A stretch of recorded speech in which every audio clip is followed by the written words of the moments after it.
यह है कि गाजीपुर के प्रशासनिक अधिकारी जो है चुपते हैं। हाँ, हम दावे के साथ कहेंगे चुपते हैं।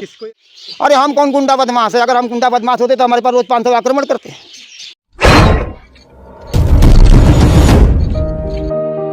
नेताजी बहुत ही लड़ाकू हैं, जिसके पीछे पड़ जाते हैं अगर वो गलत है तो उसकी जान निकाल लेते हैं। मतलब जान निकालने का मतलब यह है कि उनको छोड़ते नहीं हैं, थाना फौजदारी करा करके उनके जेल पहुंचाने का भी काम करते हैं। बहुत बहुत स्वागत है। से टकराते नहीं और रोज निवेदन करते हैं कि हे ईश्वर हमको किसी टकराव न मिले। लेकिन पता ना हमारी भाग्य में क्या है, कम से कम 50 रोज लोग तो टकराते हैं। रोज 50 को 50 से ऊपर इस समय तो कम हो गए हैं। जब मैंने अपने आखिरी चाबी लगाया तब कम हुए।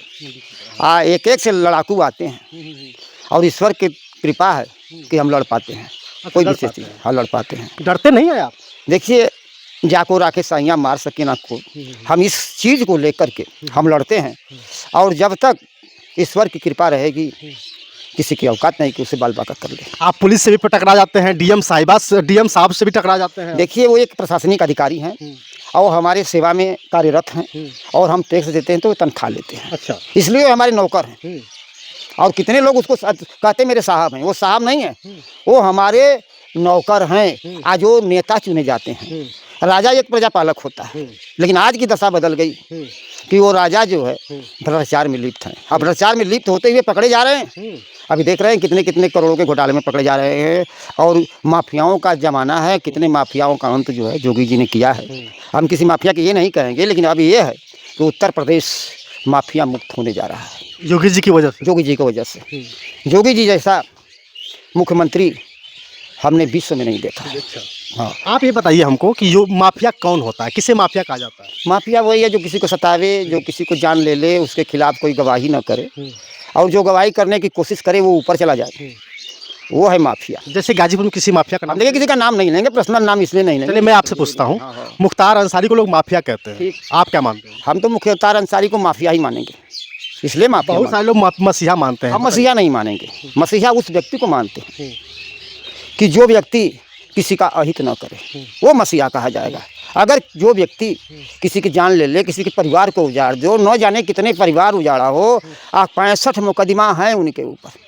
आप कह रहे 65 मुकदमा? उनके वकील ने कहा कि मात्र 6-7 मुकदमा। उन्हें चैलेंज कर दिया है वकील ने कि अगर जो दिखा देगा कि 60 से ज़्यादा मुकदमे हैं, मैं अपनी जो कि वकालत छोड़ दूंगा। देखिए, ये गलत है। 65 मुकदमा है और कई प्रांतों में है।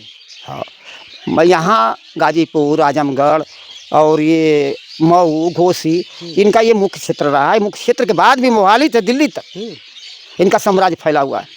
अतीक से ज़्यादा तो इनका साम्राज्य दिखाई दे रहा है, जो अतीक चले गए दुनिया में। हाँ, हम लोग को भय नहीं है, जो सच्चाई वो कहेंगे। जो सच्चाई है कहेंगे, डर नहीं लगता? डर नहीं, इसलिए नहीं डरेगा, सत्यमेव जयते के धुन पर चलते हैं और चलेंगे। मतलब मसीहा नहीं, वो माफिया है। माफिया हम कहेंगे। और जिसके लिए मसीहा जो बोल रहा है वो अपने स्वार्थ में बोल लगा कि वो इसके निजी स्वार्थ का उन्होंने सिद्ध किया होगा। वो अहमदाबाद के बहुत सारे लोग कह रहे हैं गरीबों के मसीहा थे। बहुत सारे लोगों ने कहा कि नहीं, गरीब आप फिर से आतंक बढ़ गया है। मेरी बात सुनिए, आतंक नहीं बढ़ेगा। आतंक बढ़ने का कोई चांस नहीं है। नहीं तो उस दिन आतंक बढ़ता जिस दिन उसका ये मिट्टी में मिट्टी मिल रही थी, आतंक बढ़ता। डीएम और एसपी से लड़ाई हुई और बहुत से ऐसे लोग कहे कि अगर ये क्या बोलते हैं जो लगा हुआ आचार संहिता नहीं लगा होता तो यहाँ आगजनी हमला होती। लेकिन धन्य है योगी जो किसी भी मुसीबत को लड़ने में सक्षम है। आप ये बताइए, हमारे देश के नेता जो हैं वोट के लिए अपना सब कुछ दाव पे हर चीज़ लगा देते हैं, जबकि ये नहीं होना चाहिए। तो क्या अफजाल अंसारी या उनके परिवार के लोगों ने बुलाया था सबको क्या करके? देखिए, अगर वो जेल से चुनाव जीत रहे हैं, 5 बार जेल से रहते हुए चुनाव जीते हैं, और एक बात हमको आप बता दीजिए, जेल में रहने वाला तो अगर हम प्रतिनिधि चुनते हैं तो हमारा विकास क्या करेगा? अच्छा। नहीं कर पाएगा। वहाँ पर इतना भय बना करके डिग्री को ले लेना एक बहुत बड़ी महारथी है। अच्छा। उनका महारत हम कहेंगे कि अंदर से भी। और जिस समय ये समाजवादी सरकार होती तो ये गवाह भी नहीं मिलते। अगर जो गवाह मिलने को तैयार होते तो वो जिंदा नहीं बचते, चले जाते परलोक को। अच्छा। ऐसा हुआ। हाँ, इसलिए नहीं मिलते थे। अगर ये बीजेपी की सरकार नहीं होती तो आज तक इतने बड़े बड़े गुंडों का अंत नहीं होता। ब्रजेश सिंह का क्यों नहीं हो रहा है? त्रिभुवन सिंह का क्यों नहीं हो रहा है? हम बताते फिर सिर्फ मुसलमानों के पीछे क्यों? हमारी बात सुनिए, यहाँ हिंदू मुस्लिम की बात नहीं है, ये कोर्ट से मामला है। कोर्ट ले जाता है, पार्टी नहीं ले जाती है। यही अभी आप कह रहे कि बीजेपी की सरकार होती तो? सरकारी टाइट है, सरकार टाइट है। अगर यही समाजवादी की सरकार होती, दिन दहाड़े मारा गया गोली, उस समय कोर्ट टाइट नहीं होता कि सरकार से कोर्ट का मतलब क्या रह जाता? एक सांसद जब 400-500 काफिला लेकर यही योगी जा रहे थे मऊ से, जो मऊ में दंगा हुए थे, वही जोगी जा रहे थे, उनके गाड़ी पर हमला किया गया। वो 7वें नंबर की गाड़ी पर बैठे थे, लेकिन वो इतना बड़ा ईश्वर की कृपा है कि वो अपनी गाड़ी को बदल दिया। इसके पीछे किसका राज रहा होगा? इसके पीछे मुख्तार अंसारी का राज आया। वो तो जेल में बंद थे उस समय। अरे जेल में बंद थे, जेल में बंद होकर भी इतने उन लोगों का जाल फैला हुआ है कि घेर लिया जाएगा और घेरा जाता है। हाँ, जो समर्थाय है वो घेर लेगा। तो इस बार अफजाल अंसारी नहीं चुनाव जीतेंगे क्या? अब देखिए, हैदर अली के आ जाने से बसपा के असंभव है हमारे समझ से। क्यों? इसलिए कि यहाँ पर उत्तर प्रदेश जातिवाद की राजनीति होती है। हमको जातिवाद चाहिए, विकास नहीं चाहिए। खासतौर से गाजीपुर की हैदर अली टाइगर भी तो मुसलमान है। मुसलमान, इसलिए तो मुसलमान का वोट लेंगे। करेगा उनको, मुसलमान ही तो करेगा, और लोग क्या करेंगे? मुसलमान करेंगे, हरिजन कर देंगे। वो त्रिकोणी लड़ाई होगी गाजीपुर की। आप बीजेपी को जिताएंगे? हम तो बीजेपी के हैं और हमेशा रहेंगे। महंगाई से मतलब नहीं है? महंगाई का बताइए, आज बीजेपी जैसा किसने काम किया? बीजेपी का खराब काम क्या है, आप बता दीजिए।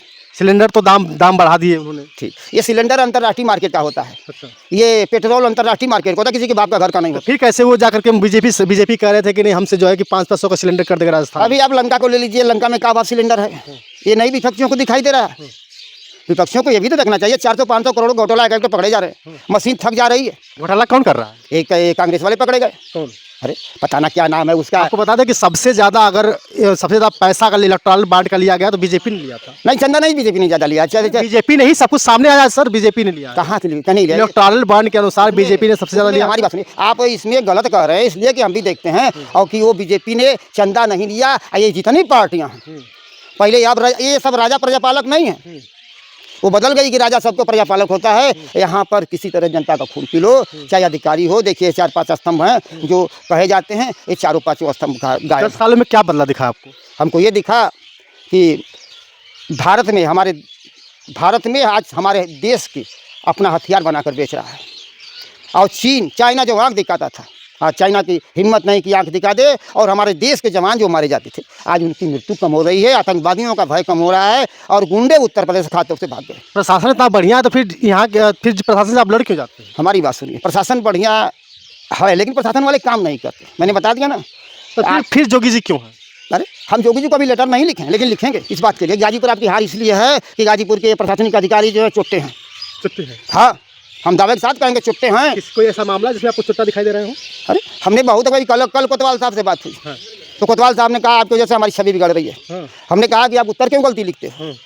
उन्होंने दरोगा लिखा, ये मंदबुद्धि है। आपको मंदबुद्धि बताया गया? हाँ, वो नेट पर चढ़ा, नेट पर कागज भी निकाले हैं। हाँ। हमने कहा कि अभी तो हमारी गलीमत है कि आपको हमने कोर्ट में घसीटा नहीं। हाँ। नहीं, जिस दिन कोर्ट में घसीट देंगे उस दिन तुम्हारी नौकरी चली जाएगी।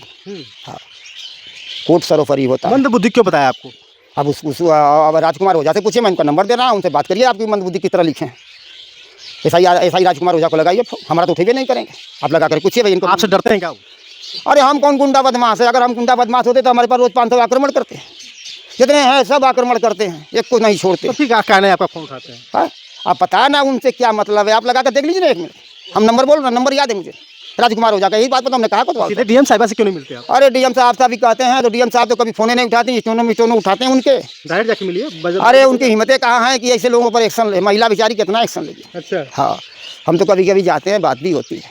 मतलब आप योगी जी को लिखने वाले लेटर अब लिखेंगे, फिर कोर्ट में घसीटेंगे राजकुमार ओझा जी को। छोड़ेंगे नहीं ना। जेल में बंद कर देंगे, फिर आप उसी में रह जाएंगे। अरे फिर आपका नाम भी माफिया में। अरे मेरी बात सुनिए, मुझे भय नहीं इसलिए है कि हम न चोरी करते न कोई ठेकेदारी करते कि मुझे किस गिरोह में फंसाओगे। कुछ नहीं करते। अच्छा। हाँ, हम समाज सेवक हैं, समाज सेवक रहेंगे।